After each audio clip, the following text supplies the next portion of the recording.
G'day guys, thought we might pop up a preview for the Launceston meeting on tomorrow night, makes it the 9th of January. So we've got markets up here with Tabcorp, so we've got a 6:08 start tomorrow night. I think we kick off with a good thing in the first actually. Put up evens, which was a very good price. I actually think there's still plenty of juice in the 175 if truth be told. Pretty much the same commodities that went round on the debut run when it started even money that day. Barrier 1, it drew the same gate on debut. The only slight concern was it did miss the start. It did begin okay in its trial. Is it ready to go? We just watched it from gate 1 and there's King Candy, Brutal Empire. Moments like these are all in the race, as is Too Poetic. I'll just go back, sorry. So you can just see from gate 1, it's a little bit slow to begin and draws gate 1 again. So you've got moments like these with the red cap with the royal blue colours outside the leader. Favourite 3 back the inside, throwing its head around a little bit. Blue and white vertical stripes with the yellow cap. You've got, what's his name? The King Horse. King Candy is behind the leader. But you just watch this is just soft.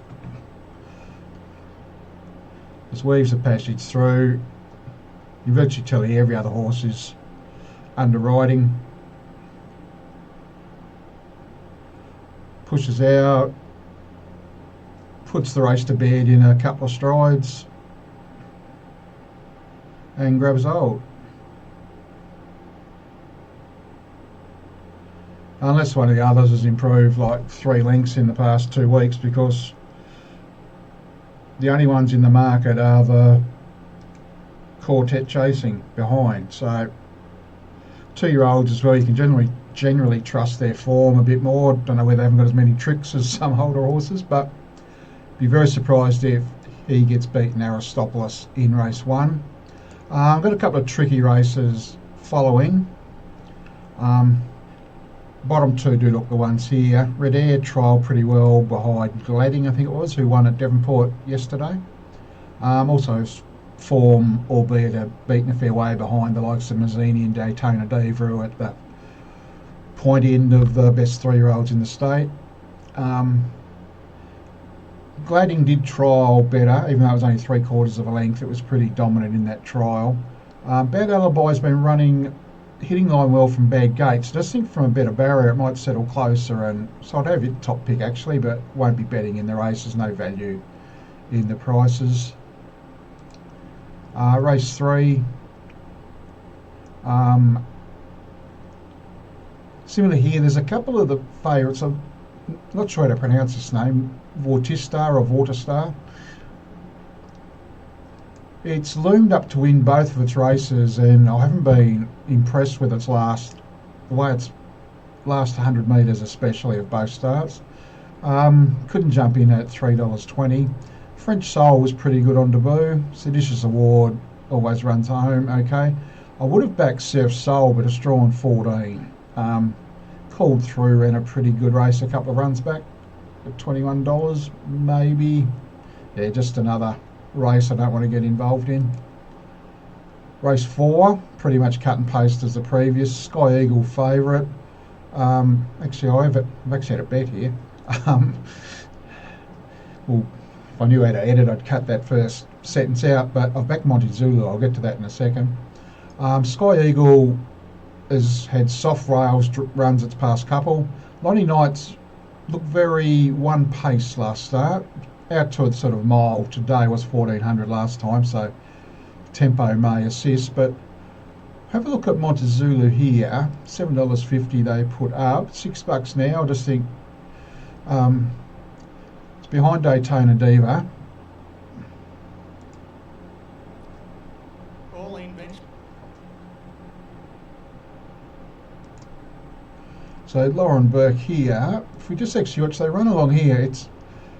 It's working out wide. I'll just It's in the blacker colours with the white with the red cap out 3 deep. You can see working forward. The entire race it sort of worked out wide.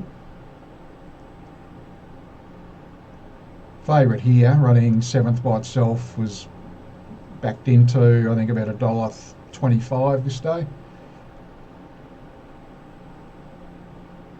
Royal Dispatch is 5th on the inside. It's the top weight in the race tonight. So you can see it's out wide here with the red cap, as we've pointed out. Just really like the way it sticks to its guns in the straight. Like it hits the front. Favourite's a good horse. So you can see it's hit the front. Favourite coming through in the same colours as the first favourite that we looked at on the replay. That blue and white vertical with the yellow cap. So it's hit the front. The one thing also taken into account here is a big gap to third. Here's Royal Dispatch back here. He's in the race, as I said. So it's what, 5 or 6 lengths behind it. You can see here, like there's 3 lengths between. It's worked the entire race. There's 3 lengths to third. Take that horse out, and it wins by 3 lengths after sitting wide. What price does it get served up in this race? So just think it's well worth an investment. Obviously, you 31 starts for 3 wins. You do need to factor that in. But as you can see, it's just the margins of last 5 starts. 2 lengths, 2 lengths, 3 lengths, 1.5, 1 length. So you're getting each way odds there. So Montezulu in race 4. Race 5. What race was this? Roundel Park was disappointing at Devonport, but on face value, but they ran very good time. Prince of Katoon since come out and won again yesterday on Cup Day. The second horse from that race ran very well too. Looks certain to get a soft lead. $1.50, no juice in that price at all, but just looks its race. Not the type of horse I'll be rushing into $1.50 about though. If there is a leader bias on the night, because we've had some hot weather, there's some rain forecast for tomorrow, which I probably should have mentioned. So, yeah, but hard to tip against. It does look its race. Roundel Park in race 5. Race 6. I think this is pretty much a 2-horse race with Bloom Time, who trialled well before resuming, and then in the last race in Hobart the other day did hit the line very well, and they did run very good sectionals that day. No pot against it at all, as I mentioned. I don't think it's a standout race. I did have something on GG's Legacy purely on the price that got put up. It was more a price bet. There's also Hobart on the same day, as we can see with the actual overall times. 1:13.3 and 1:13.6, so it wasn't too much between them. One issue with GG's Legacy, he did come through with, I'm trying to think of the good stablemate, GG's, it's a good horse, at Gemstone, I think it was. So he ran a lot of seconds behind it as a young horse. Not sure whether that sort of killed the will to win, but as you can see, it's chased home some very good horses like Silver Dagger, Mastretto, Mazzini, Coal River. But we'll watch its last run. And obviously it's in the GG's colours, which I think most would be familiar with. Got a white blaze with winkers. So outside the leader, making its own luck. So it loses its position a little bit here. Just like the way it balances up and comes again in the straight, and it's sort of still very strong. Now it's getting a little bit of buffeting here, and just like its last 100 metres again, once it sort of gets clear running. So it draws gate, I think it's gate 4 that it's drawn. Today it'll make its own luck, gate 3, sorry. I'm Keith's the logical leader here. It'll probably settle in the first 2 or 3. Look the one to beat. I do think obviously no pot on bloom time, so bets in the race. I've had something on GG's Legacy, but I'm definitely going to save on the Quinella with bloom time in race 6. They'll be the only 2 in the quaddie. Race 5, if you're taking a quaddie there, I'd probably 1 out Roundel. Race 7, good race this. I'll back Jaguar Stone, but similar to the previous race, it was a price only $6, excuse me, $6.50. Did seem a good price to me. Just thought it was very brave. I liked it, the fact it was ridden aggressively. It was ridden cold first up when chased a couple here in the Ocean and Miss Tasmania home, and then behind Sanaya, who most of us will be familiar with when it was ridden aggressively. So you can just see in the yellow colours out wide, just working forward. That's flat out to stay in touch here.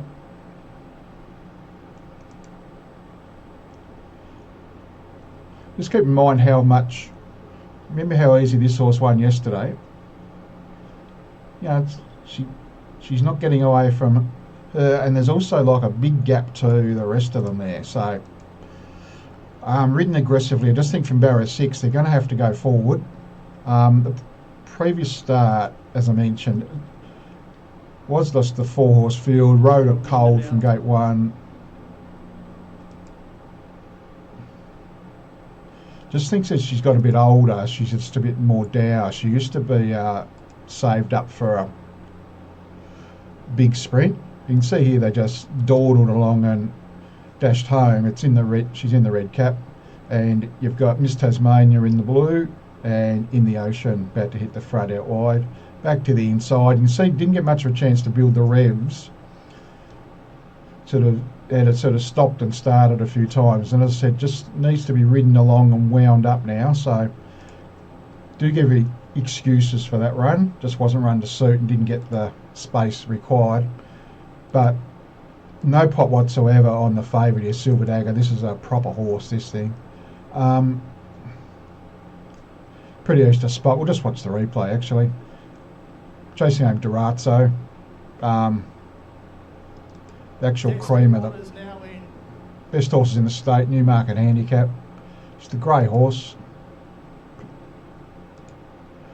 We'll just look for a side on view. So you can see spotting back here 4th last on the inside with the Tassie Thoroughbreds colours, which is actually like the colours. It's dark green with the map of Tasmania.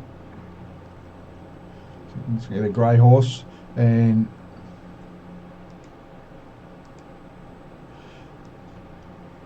remember, you've got all the form here. You've got Durazzo, Alvarino outside the leader. Forgot the name of, let's say, Killen Falls. That's about 7 or 8 years ago. But these Durazzo and the other horse here have run 1st and 2nd in all the feature races all season. Just which the way he hits the line, the grey horse here. As I said, no pot on it whatsoever. So I think they're clearly the 2. So in the quaddie, we'll probably only take those 2 again in that leg. Obviously, Miss Tasmania and in the Ocean, but you can't take all 4 in the quaddie. Wheeling's probably the leader, but a couple of these have got too much speed late. So hopefully my map is Wheeling leads, Jaguar Stone works across outside, Miss Tasmania 1-1, Silver Dagger probably last. Yeah, so, and then Jaguar sort of puts the floor to the accelerator to the floor at about the 500 and just makes it a long run for home. And so I think that's the way to ride it nowadays. So Jaguar Stone in race 4 and race 7, number 4, and in the last, I threw out Hababajan in Hobart. just appeared to not appreciate the ran home 33 seconds, I think, in Hobart. Just think the slightly slower tempo of the 1400 probably more its wheelhouse here today. So yeah, tricky little race actually. Probably Whipham Piccadilly, Hababajan, my two top picks, which bit of Captain Obvious given they're the first two in the market. So little Coddy we'll just throw out. We'll just go the top two in each. One out the first leg, then in 2 by 2 by 2. But the bets on the card, race 1, I don't think, pretty obvious. Monte Zulu in race 4, number 5. None of these are real good things bar the first. And